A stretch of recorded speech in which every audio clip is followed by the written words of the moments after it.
या देवी सर्वभूतेषु शक्ति रूपेण संस्थिता नमस्तस्ये नमस्तस्ये नमस्तस्ये नमो नमः। देखिए, भगवान विष्णु ने संसार का कल्याण करने के लिए हमेशा कोई ना कोई अवतार जरूर लिया है। वैसे ही माता दुर्गा ने भी दुष्टों का संहार करने के लिए 9 अवतार लिए। माता के उन्हीं 9 रूपों की पूजा हम सभी नवरात्रि के 9 दिनों में करते हैं। माता के सभी 9 रूप एक दूसरे से अलग अलग हैं और तो और उन 9 रूपों का मतलब भी बहुत अलग है।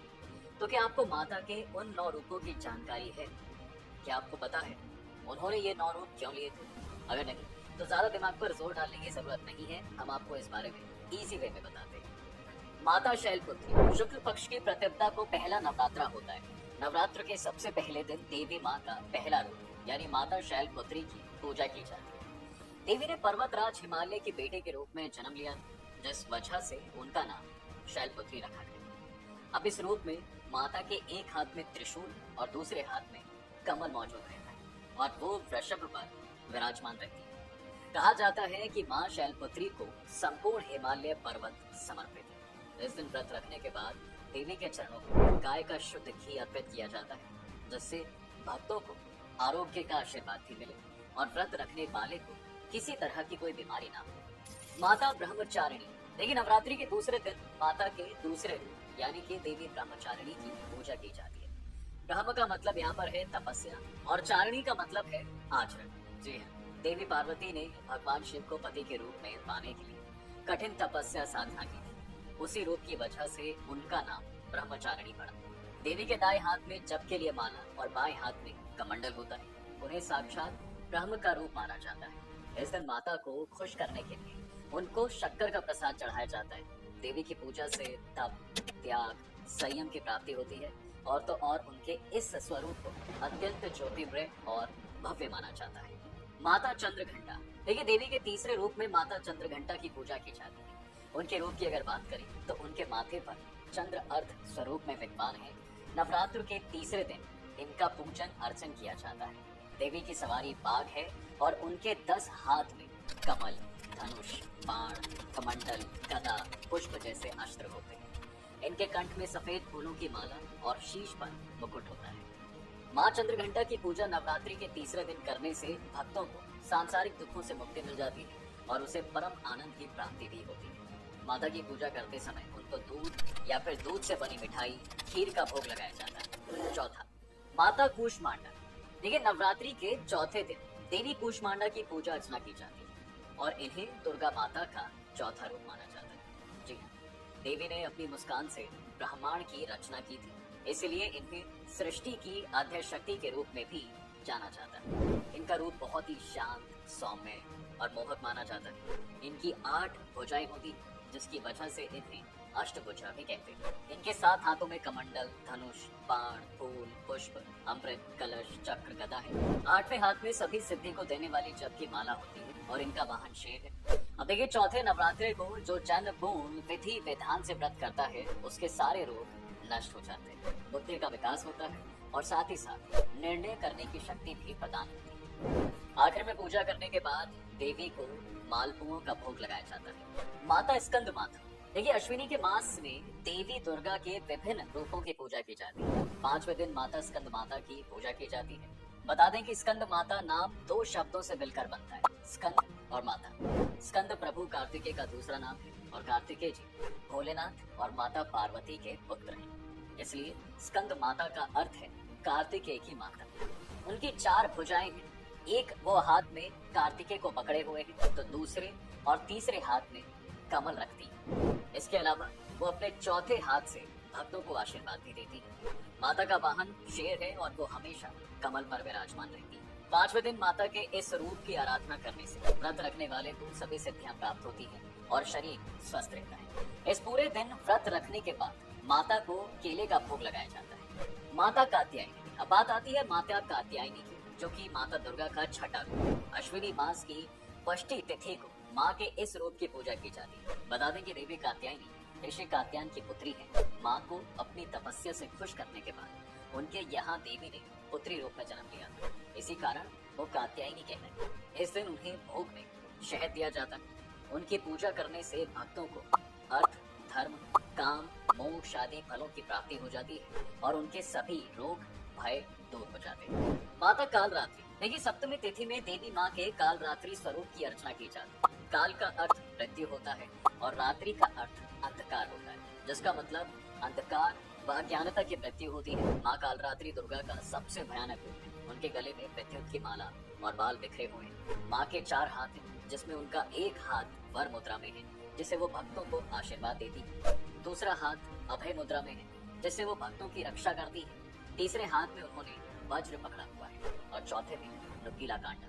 उनका वाहन गदा है। इस दिन उपवास करने के बाद देवी को गुड़ का भोग लगाया जाता है। तो इस तरह माँ की पूजा करने से व्यक्ति पर आने वाले शोक से मुक्ति मिलती है और इसके अलावा वो अपने गुस्से पर नियंत्रण भी ला सकता है। जी हाँ, देवी महागौरी, देखिए दुर्गा अष्टमी के दिन माता के 8वें रूप यानी कि महागौरी जी की पूजा की जाती है। देवी ने महातपस्या करके गौर वर्ण को प्राप्त किया, जिसकी वजह से इन्हें महागौरी कहा जाता है। इतना ही नहीं, माता के 4 हाथ हैं। दाहिने तरफ के ऊपर वाले हाथ में त्रिशूल और नीचे वाला हाथ वरदायिनी मुद्रा में, वहीं बाएं तरफ के ऊपर वाले हाथ में अभय मुद्रा और नीचे वाले हाथ में डमरू पकड़े। उनकी सवारी बैल है। इस दिन उनको भोग में नारियल का भोग लगाया जाता है और ब्राह्मण को भी नारियल दान में देने की प्रथा भी है। ये देवी नए संतानों की इच्छा को पूरी भी करती है। जी हाँ, माता सिद्धिदात्री, देखिए नवरात्रि के 9वें दिन माता सिद्धिदात्री की पूजा की जाती है। सिद्धि का अर्थ यहाँ पर होगा अलौकिक शक्ति और दात्री का अर्थ दाता या प्रदान करने वाली होती है। इन्हें सभी तरह की सिद्धियां देने वाली भी कहा गया है। इस रूप में माँ कमल पर विराजमान है और उनके 4 हाथ हैं। वो अपने चारों हाथों में कमल, गदा, चक्र और शंख धारण रखती है और उनका वाहन सिंह है। 9वीं तिथि का व्रत कर उन्हें तिल का भोग लगाना चाहिए, जिससे आपका ये दिन कल्याणकारी रहता है। उनका ये स्वरूप सभी दिव्य आकांक्षाओं को पूर्ण करने वाला भी होता है। बता दें कि पुराणों के अनुसार माँ के इस रूप की पूजा करने से अणिमा, महिमा, गरिमा, लघिमा, प्राप्ति, प्राख्याम्य, ईशित्व और वशित्व जैसी 8 सिद्धियां प्राप्त होती हैं और असंतोष, आलस्य, ईर्ष्या, द्वेष आदि से छुटकारा भी मिलता है। आइए अब जान लेते हैं आखिर शेर कैसे बना। दुर्गा माता की सवारी, जैसे कि सभी को पता है कि भगवान शंकर को अपने पति के रूप में पाने के लिए देवी पार्वती ने हजारों सालों तक तपस्या की थी। इस तपस्या का तेज इतना ज्यादा था कि देवी पार्वती का सफेद गोरा रंग सांवला पड़ गया था। लेकिन तपस्या सफल हुई और माँ पार्वती को भगवान शिव पति के रूप में मिल गए। अब शादी के कुछ समय बाद एक बार शाम के समय माता पार्वती और भगवान भोलेनाथ जो है साथ में कैलाश पर्वत पर बैठे हुए थे। महादेव ने हंसी हंसी में देवी पार्वती के रंग को देखकर उन्हें काली कहकर पुकारा। ये सुनते ही माता को बिल्कुल अच्छा नहीं लगा और वो तुरंत कैलाश छोड़कर जंगल में अपने कोरे रंग को फिर से पाने के लिए कठिन तपस्या करने बैठ जाती। अब जब वो जंगल में तपस्या कर रही थी, तभी एक भूखा शेर माँ को खाने के फिराक से वहाँ पर पहुँचा। लेकिन वो शेर चुपचाप वहाँ पर बैठकर तपस्या कर रही देवी को देखता रहा। माता की तपस्या में सालों गुजर गए, लेकिन वो शेर माँ पार्वती के साथ वहीं पर बैठा रहा। अब जब देवी पार्वती की इस तपस्या को खत्म करने वहाँ पर शिव जी प्रकट हुए और उन्हें फिर कोरा होने का वरदान भी दिया। तब माता पार्वती गंगा स्नान के लिए चली गई। अब स्नान के लिए गई देवी पार्वती के शरीर से एक और काले रंग की देवी वहाँ पर प्रकट हो जाती है और उस काली देवी के निकलते ही देवी पार्वती एक बार फिर से गोरी हो गई और इस काले रंग की माता का नाम कौशिकी पड़ा। अब जब माँ पार्वती का गोरा रंग हुआ तो देवी पार्वती को एक और नाम, जिसे उनके भक्त गौरी नाम से जानते हैं। जी, जब माता पार्वती वापस अपनी जगह पर पहुंची तो शेर को वहीं पर बैठा पाया।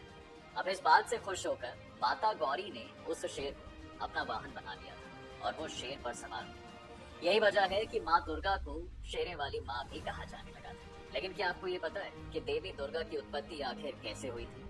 आइए बताते हैं। इसी के साथ आपको ये भी बताएंगे कि देवी दुर्गा ने असुरों का वध करने के लिए बहुत से अवतार लिए। देखिए, देवी के इस अवतार का दुर्गा सप्तशती में उल्लेख भी मिलता है, जिसके अनुसार एक बार जब महिषासुर नाम के दानवों असुरों के राजा ने अपनी शक्ति और पराक्रम से सभी देवताओं से स्वर्ग छीन लिया था, तब सारे देवता महादेव और भगवान श्री हरि विष्णु के पास सहायता के लिए पहुंचते। दोनों यानी कि शिव जी और विष्णु जी ने जब बुरी बात जानी तो उन्हें जानकर बहुत क्रोध आया। तब उनके और दूसरे देवताओं के मुख से एक तेज प्रकट हुआ जो नारी स्वरूप में बदल जाता है।